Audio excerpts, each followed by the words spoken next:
Pakita ko na lang sa inyo. So ito, orange.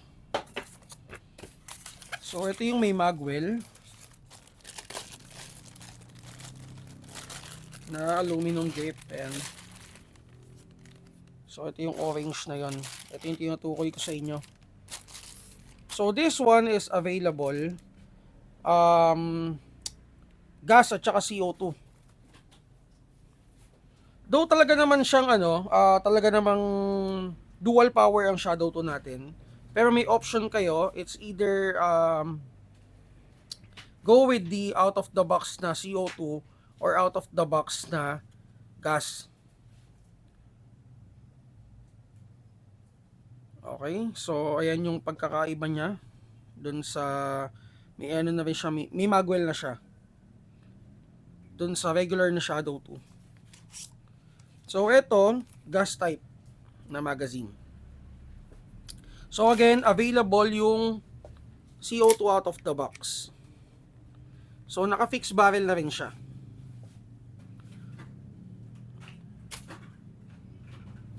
Okay, so again, orange na unit. Yun kasi yung pagkakaiba niya dun sa orange na Shadow 2 na isa is yung yung outer barrel nun naka stainless na may unique serial number. Ito kasi wala. Nandito yun eh. Nandito yung parte yun eh. Dito parte. So yun yung pagkakaiba nila. And then yung mga parts niya is all steel parts. So price nito is 13,500. Then later magbigay tayo ng voucher. Okay?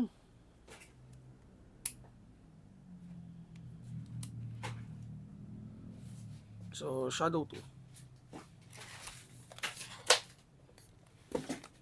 Then next is ayun na, pinakita ko na sa inyo yung aluminum grip na color orange or may magwell na color orange.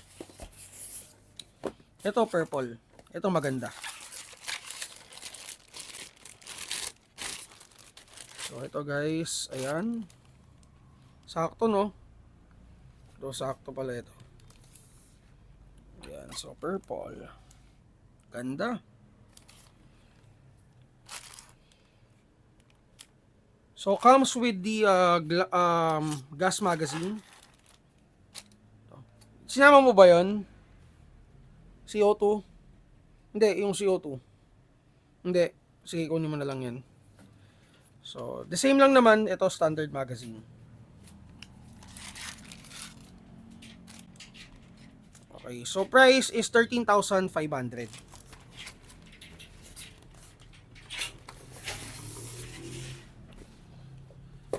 So next is the color red. So ngayon lang tayo nagkaroon ng color red na may magwell. Ayan. Ayan guys.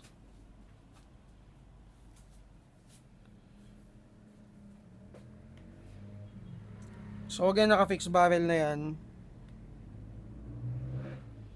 And then, ASG license pala siya. So, 1:1 din siya dun sa or 1:1 din siya dun sa real deal.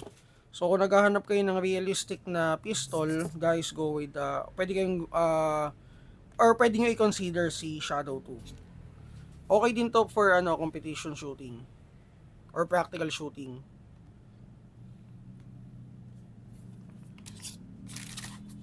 Yan, pag wala siyang magazine, ganyan na itsura niya. So next, color black.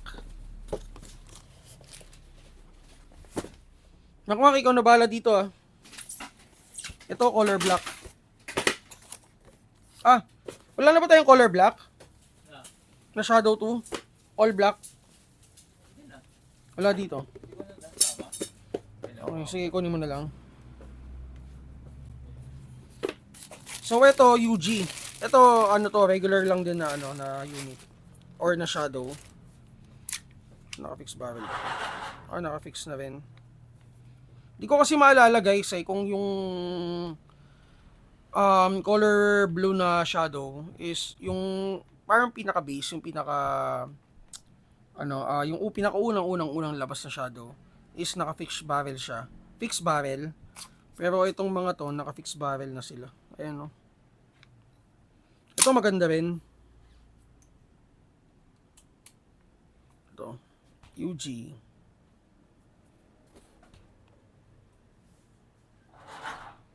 Ayan. So, itong price nito, I think nasa 10.5. So, ano ko siya, pinesyo ko siya na 10.5. So, pag nag-voucher tayo mamaya, medyo mas mababa yung ano nito, yung bawas nito. So, UG.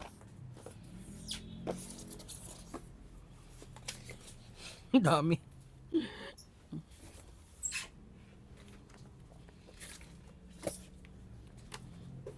Then guys, ito yung color black. Dami no, daming magaganda sa shadow to na kulay. Or ang daming pagpipilian na kulay. Ayan, color black.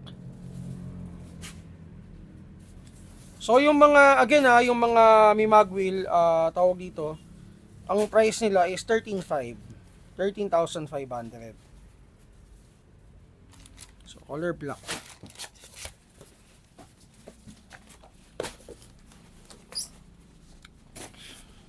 And itong color blue. So itong color blue, bago din to sa inventory natin. Before, hindi siya naglabas ng may ganito. So yung standard lang yung nasasanay tayong tignan na color blue. Ayan. So mamaya mag-sample. Ay, wala pala tayo CO2 couplet. Yun pa naman yung bala ko yung gawin. Isasample ko sana yung yung CO2 magazine comparison, then FPS. Pero yun nga pala, nakuha lahat ng CO2 namin kanina. Tsaka ko lang naalala guys, sorry. Pero siguro pakita ko na lang din sa inyo. Ito gas mag din to, out of the box. So, i-chrono check ko na lang to kung ilang FPS siya. Out of the box. Hindi pala natin makukurono guys, masusubukan yung CO2. Pero, ayun na lang, pagkakaiba lang nila, CO2 guys, pwede rin naman to pwede to sa CO2 magazine. Dual power si shadow. So, pwede sa CO2. If bibili kayo ng gas or yung gas out of the box, pwede rin kayong gumamit ng CO2. So, may aftermarket tayo nun. Ang price naman ng CO2 magazine is 2,500. Okay? So, kung bibili naman kayo ng out of the box CO2, pwede rin naman kayo gumamit ng gas.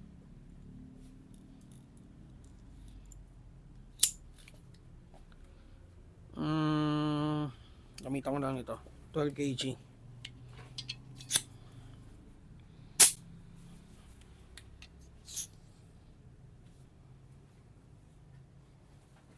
So guys, ang gas na lang namin is Gardner na lang. Price nito 400 ha. Baka may na naman sasabihin 400 yung gas ni Mavs, tumaas. Etong Gardner na to, ito na yung bagong Gardner. Kung maalala nyo, yung Gardner before na 12 kg is yung bungo yung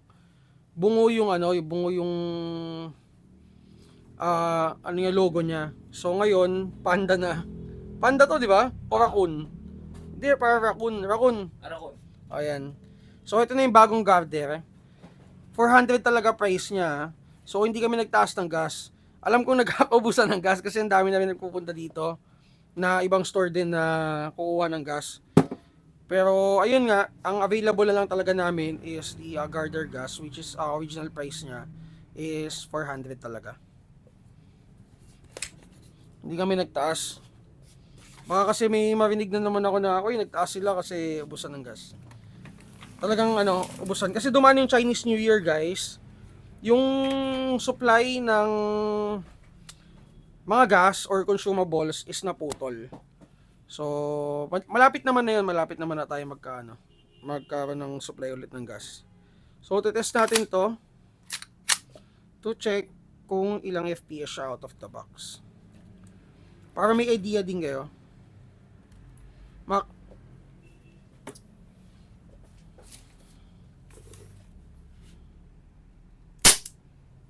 Goods?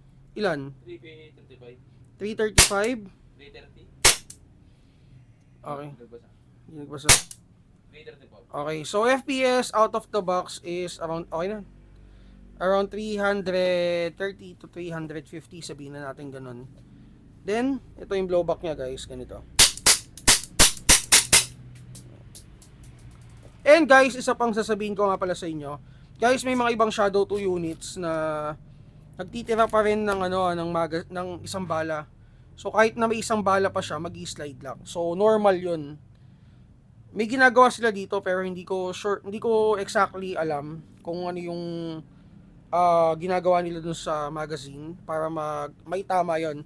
Pero yung cycle na 'yon, guys, talagang normal dun sa mga shadow units. Di ko alam kung bakit hindi na nila na-fix 'yon. Pero yung pinakaunang shadow pa na yung color blue, talagang ganun na siya. Minsan nag-slide lock na talaga siya pag kahit may isa pang bala. Pero ito, okay naman. Kumbaga ano lang din, disclaimer lang din, baka kasi may maka-experience sa inyo, bibili kayo sa ibang store, hindi siya defective okay? Normal talaga siya. So ayun. Sinasabi ko lang kung ano yung mga i-expect nyo dun sa unit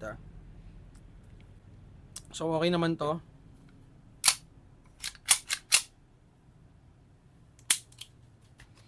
Okay, so ito yung lineup ng mga shadow natin out of the box na gas magazine yung kasama. Punta tayo dun sa CO2. Ay, hindi. Asan yung CO2? Ito. So guys, ito yung orange na out of the box. Sorry. Yung nagugulo na ako Yung CO2 out of the box. The same naman siya. Ito yung itsura ng magazine. Ayan. So the same naman siya. Maganda lang din yung base plate niya kasi kakulay nung aluminum grip nito. Then hindi ko sure pero parang ito. Ito rin pala yung CO2 is stainless na rin pala yung niya. Yung outer barrel niya. And then may serial number din siya na naka-engrave dito. Ayan. So sa parts, i-confirm ko lang kung steel parts na rin ba yung CO2 na shadow. Ito, ganito. So, naka-fix barrel. Mukhang na rin to, no? Ito mukhang steel. Sorry guys steel parts na rin to. So, hindi ko kasi na-review yung tawag dito, yung sa CO2 out of the box. Pero i-check ko, double check natin, no? Para pero sabi nila steel na daw. So, kasama niya out of the box si CO2. Siguro FPS nito, hindi naman sobrang malayo dun sa gas type. Siguro papalo lang din to ng mga around mga 380, 370 out of the box. So again, Shadow 2 orange CO2 version. Sayang hindi natin matitest. Ito, price nito is 14,500. Okay, so ayun yung mga available natin na shadow units. So punta tayo dito sa voucher. Ang voucher natin ngayon is CO2 version 123. Okay, CO2 version 123. Ang less natin per shadow unit is less 1K. Dun sa UG, ang ilas lang natin is less 500.